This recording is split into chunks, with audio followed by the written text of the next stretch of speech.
Assalamualaikum warahmatullahi wabarakatuh. Saya Wulan Ayu Lestari dengan NPM 2224151008, mahasiswa program studi Magister Kehutanan jurusan Kehutanan Fakultas Pertanian Universitas Lampung. Di sini saya akan mempresentasikan mengenai tugas saya Biodiversitas Hutan Tropika dengan judul jurnal Keanekaragaman Hayati Flora Habitat Bekantan pada kawasan ekowisata Kabupaten Tapin, Kalimantan Selatan. Yang akan dibahas pada kali ini yang pertama yaitu pendahuluan, metode penelitian, hasil dan pembahasan, terakhir kesimpulan.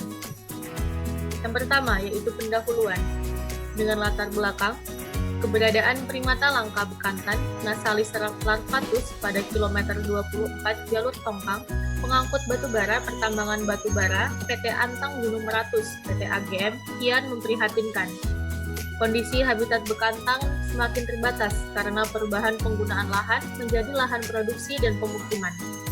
Perubahan landscape hutan menjadi landscape pertanian, industri, urbanisasi, dan komersial menimbulkan masalah serius, menurut Arifin dan Nobukazu 2010. Bekantan yang ada pada PT AGM ini merupakan jenis bekantan yang hidup di hutan rawa gelam. Hutan rawa gelam merupakan ekosistem khas dan langka yang kaya dengan sumber daya seperti kayu gelam, Melaleuca kaju putih. Pada saat ini, rawa gelam yang terdapat di Kabupaten Tapin tersisa sekitar 3.471 hektar, menurut Alikodra 2015. Ekosistem ini memiliki peran penting bagi bekantan sebagai habitat alaminya. Ekosistem habitat bekantan pada saat ini terancam oleh perubahan fungsi lahan ekosistem menjadi lahan produktif, yaitu menjadi perkebunan sawit dan persawahan. Ekowisata merupakan alternatif pilihan wisata yang diharapkan mampu menciptakan pelestarian sumber daya alam, eksistensi sumber daya budaya, dan keberlanjutan sumber daya ekonomi masyarakat setempat, menurut Avenzora 2008. Area ini dijadikan sebagai area ekowisata bekantan melalui program Corporate Social Responsibility atau CSR lewat kerjasama PT AGM dengan IPB, WWF, Universitas Lambung Mangkurat, dan pemerintah Kabupaten Tapin. Pemerintah daerah Kabupaten Tapin telah menetapkan kawasan esensial seluas 90 hektar yang berada di sisi kanal PT AGM sebagai kawasan ekowisata bekantan yang dituangkan pada Surat Keputusan Bupati Tapin nomor 188/060/Hum/2014. Pembangunan ekowisata diharapkan dapat juga membantu pertumbuhan ekonomi masyarakat Kabupaten Tapin sehingga aktivitas pembalakan kayu gelam, Melaleuca kaju putih, dan perusakan hutan untuk keperluan pertanian bisa berkurang. Agustin et al. 2016. Kemudian tujuan penelitian. Penelitian ini bertujuan untuk mengamati kondisi dan keragaman jenis vegetasi alam di kawasan ekowisata PT AGM. Selanjutnya metode penelitian, yang pertama yaitu lokasi penelitian. Penelitian ini dilaksanakan di Ekowisata Bekantan, kilometer 24 jalur tongkang, PT Antang Gunung Meratus, Desa Lawahan, Kecamatan Tapin Selatan, Kabupaten Tapin, Kalimantan Selatan. Lokasi penelitian berada pada titik koordinat 3 derajat 0 menit 50 detik lintang selatan dan 115 derajat 3 menit 0 detik bujur timur. Kegiatan penelitian dilakukan pada bulan Maret tahun 2018. Alat dan bahan, foto udara yang digunakan adalah Google Earth dan drone yang ditunjukkan pada gambar 1 dengan sebaran posisi plot menggunakan software spasial ArcGIS. 10.1 Global Positioning System GPS digunakan sebagai penentuan plot penelitian.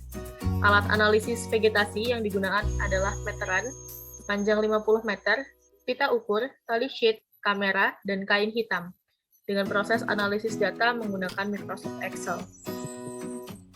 Berikut ini merupakan gambar 1 yang menunjukkan peta lokasi penelitian PT Antang Gunung Meratus, Desa Lawahan, Kecamatan Tapin Selatan, Kabupaten Tapin, Kalimantan Selatan.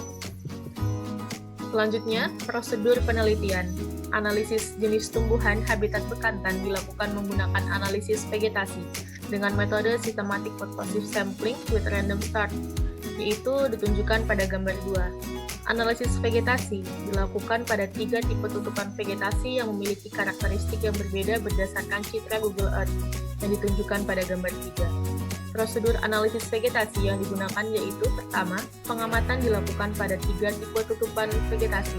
Yang kedua, penentuan titik awal jalur dilakukan secara acak. Yang ketiga, jarak antar petak pengamatan dilakukan dengan cara menghitung panjang awal jalur sampai akhir jalur, kemudian dibagi jumlah petak, yaitu sebanyak 5 petak pengamatan. Dan terakhir, petak ukur untuk tumbuhan bawah, semai, dan pancang tiang ditempatkan secara zigzag pada pot contoh yang berbeda berdasarkan jalur.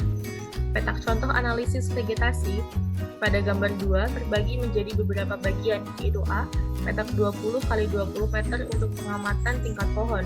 Parameter yang diamati yaitu nama, jenis, jumlah, dan diameter pohon.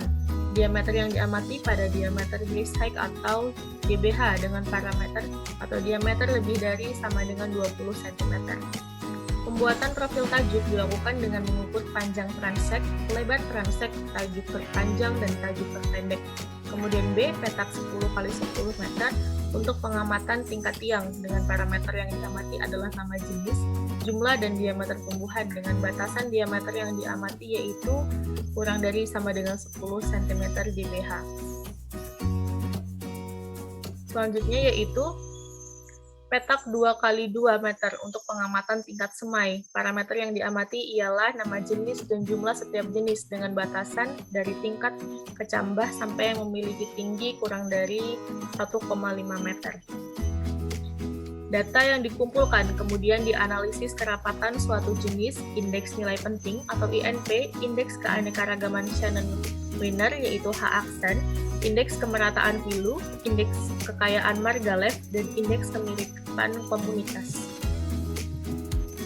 Kemudian berikut ini merupakan gambar 2 yang menunjukkan petak contoh analisis vegetasi PT Antang Gunung Meratus, Desa Lawahan, Kecamatan Tapin Selatan, Kabupaten Tapin, Kalimantan Selatan. Selanjutnya yaitu hasil dan pembahasan. Yang pertama yaitu komposisi jenis. Dengan hasil identifikasi jenis menunjukkan bahwa pada lokasi studi terdapat 19 jenis tumbuhan bawah yang tercakup dalam 11 famili. Hasil identifikasi juga terdapat 6 jenis pada tingkat semai, 3 jenis pada tingkat pancang, dan 1 jenis pada tingkat tiang yang ditunjukkan pada tabel 1. Selanjutnya indeks nilai penting atau INP. Lokasi A dan B didominasi oleh jenis kelakai, Stenoclaina palutris, dan jenis binderang, Scirpus grossus. Sementara itu, lokasi C didominasi oleh jenis papisangan, Jusia erecta, dan jenis Purunticus, Eleocharis dulcis. Perbedaan dominasi jenis ini disebabkan oleh karakteristik tempat tumbuh yang serupa pada lokasi A dan lokasi B yang bergambut, sedangkan tipe tutupan lokasi C memiliki karakteristik yang lebih terendam air. Untuk tingkat semai, Malakaan, Muntingnya sp, dan Pulantan, Alstonia angustifolia merupakan jenis dominan dan kodominan dengan INP masing-masing jenis secara berturut-turut adalah 150 dan 50% pada lokasi A. Pada lokasi B, Gelam, Malaleuca kaju putih, dan Blangiran, Sorea balangeran merupakan jenis dominan dan kodominan dengan INP masing-masing jenis secara berturut-turut adalah 150 dan 50%. Lokasi C didominasi oleh jenis Gelam, Melaleuca kaju putih dengan INP 200%. Untuk tingkat pancang, Malakaan, Muntingnia sp, dan Pulantan, Alstonia angustifolia merupakan jenis dominan dan kodominan dengan INP masing-masing jenis secara berturut-turut adalah 150 dan 50% pada lokasi A. Ini merupakan tabel 1 yang menunjukkan komposisi jenis tumbuhan penyusun landscape ekowisata Bekantan. Selanjutnya, pada lokasi B, Gelam, Melaleuca kaju putih, dan Blangiran, Sorea balangeran merupakan jenis dominan dan kodominan dengan INP masing-masing jenis secara berturut-turut adalah 100 dan 50%. Pada lokasi C didominasi oleh jenis Sengon dan Gelap, Melaleuca kaju putih, yang merupakan jenis dominan dan kodominan dengan INP masing-masing jenis secara berturut-turut adalah 78,57 dan 50%. Untuk tingkat tiang, Gelam merupakan jenis dominan dengan INP 300% pada lokasi A dan B. Sementara itu, pada lokasi B tidak terdapat pepohonan pada tingkat pertumbuhan tiang. Pada lokasi A, semua jenis vegetasi tumbuh secara alami tanpa ada kegiatan revegetasi dari perusahaan PT Antang Gunung Meratus yang ditunjukkan pada tabel 2. Kemudian pada lokasi A, ditemukan permudaan Pulantan, Alstonia angustifolia, dan Gelam, Melaleuca kaju putih.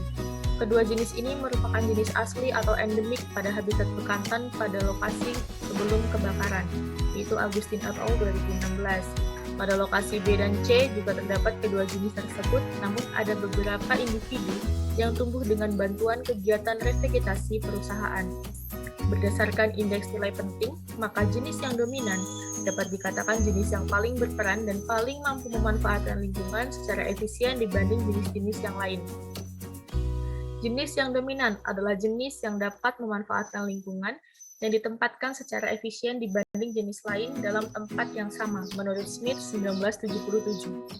Jenis yang mempunyai INP lebih tinggi akan lebih stabil, baik dari kelestarian jenisnya maupun dari pertumbuhannya. Dengan demikian, jenis yang dominan tersebut keberadaannya sangat penting, dan kemungkinan akan menjadi jenis yang dapat menjadi komposisi hutan pada generasi berikutnya. Keadaan pohon yang ditinggalkan setelah penebangan pun sangat menentukan komposisi jenis pohon dan struktur hutan selanjutnya, menurut Hajib dan Herman 1981.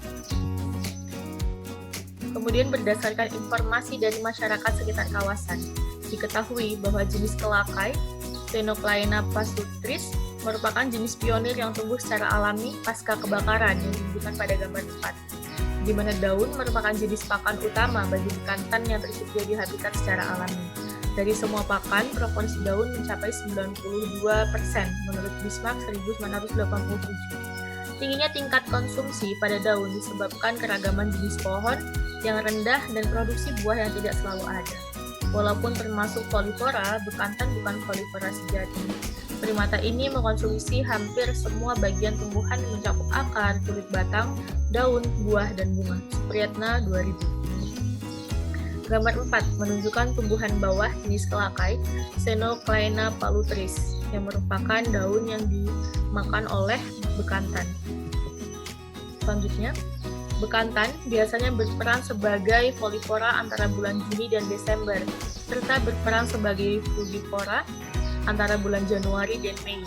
Selama periode paceklik, bekantan memanfaatkan pakan dengan kualitas gizi rendah tetapi tersedia melimpah, seperti daun-daun tua. Bahkan, bekantan juga memakan rayap, kepiting, nyamuk, dan larva. Bekantan tidak hanya memvariasikan makanan sesuai dengan ketersediaan pakan pada setiap musim, tetapi juga memanfaatkan tumbuhan di tipe habitat berbeda sebagai sumber pakan. Primata ini dapat dijumpai pada tipe habitat hutan karet, hutan rawa gelam, dan hutan bukit kapur atau kars. Sundoto 2003. Pasca kebakaran, masih ditemukan pepohonan dengan jenis pulantan, Alstonia angustifolia, pada tingkat pertumbuhan pohon, menurut Agustin et al. 2016. Namun, pepohonan pulantan, Alstonia angustifolia, setelah beberapa waktu kemudian akan tumbang.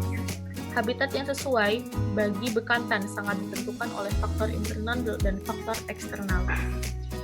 Perilaku adaptif bekantan ditunjukkan pada pola makan dan pergerakannya. Pola makan bekantan yang cenderung dominan memakan daun-daun muda akan lebih terbiasa dengan sumber pakan yang ada di atas tanah pada lahan terbuka.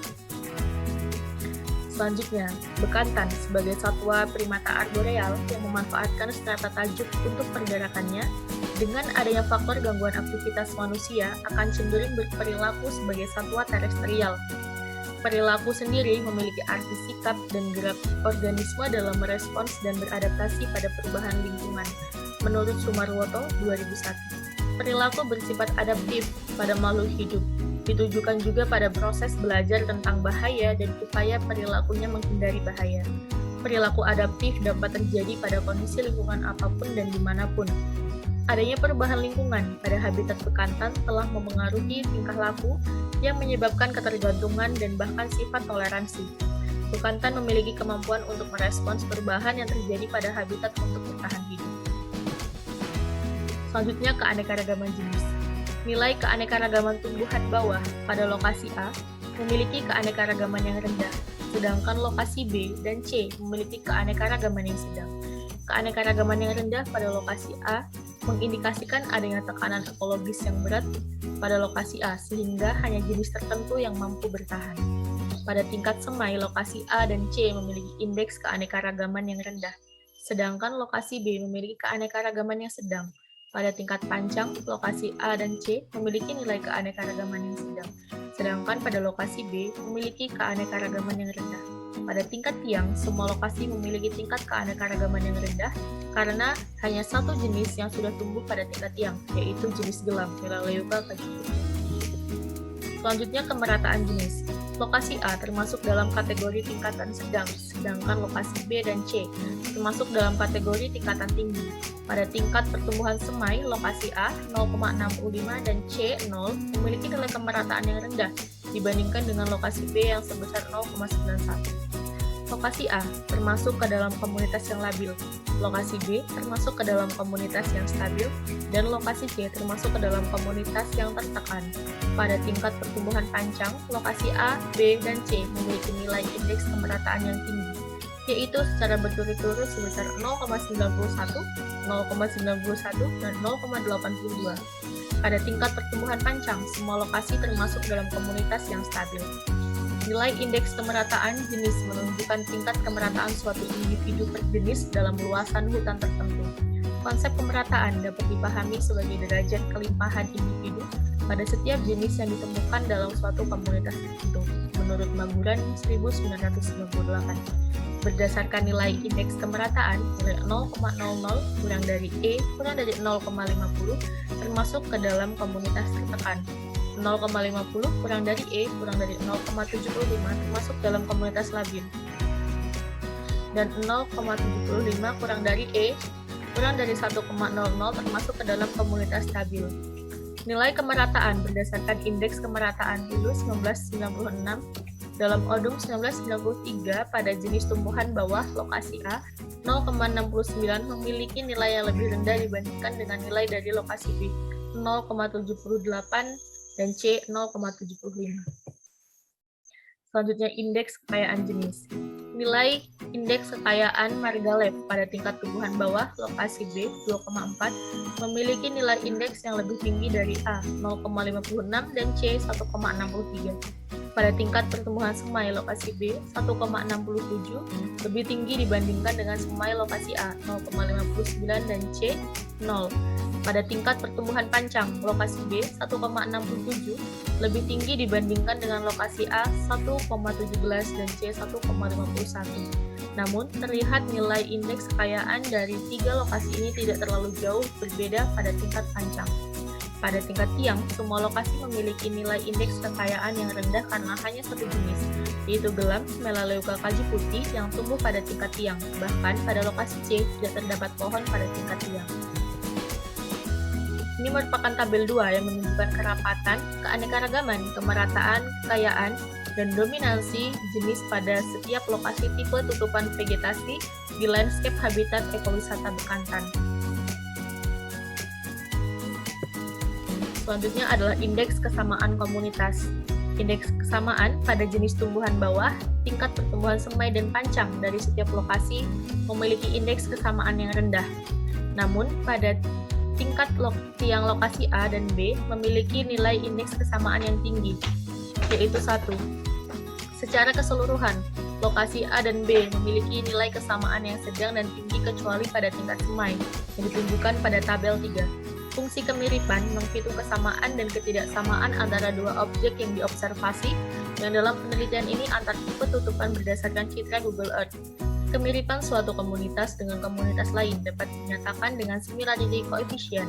Similarity coefficient memiliki nilai yang bervariasi antara 0 jika kedua komunitas benar-benar berbeda, hingga 1 jika kedua komunitas identik, menurut Ludwig et al. 1988.